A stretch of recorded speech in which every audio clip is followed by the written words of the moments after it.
Hello guys! So, ituturo ko ngayon kung paano nyo mapapanood ng buo yung Girl from Nowhere The Reset.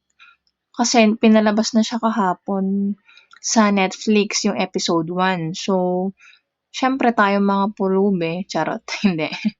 Syempre gusto natin mapanood to ng buo, di ba, and updated. So, eto guys. So, pupunta lang tayo sa Google. Ayan guys, so search nyo lang sa Google, type nyo lang yung Kish, Kissh.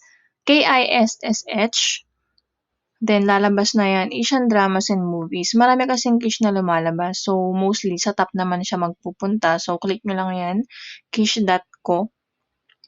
Yan, wait nyo mag-loading. Then, sa search bar or yung parang mirror image dyan. Tapos, type nyo yung Girl from Nowhere. So, lalabas na rin yan sa pinaka-top. Ayan, kung napapansin nyo, nandiyan sa taas.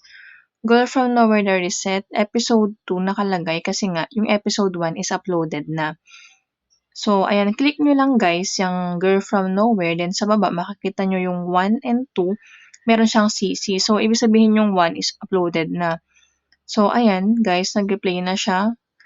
Oo nga pala guys, sabihin ko lang kasi meron tong dalawang ads, magkasunod lagi yun. So, pag nag-click kayo, may lalabas. So, ang gawin nyo lang is close nyo lang yun kasi mag-open siya ng new tab.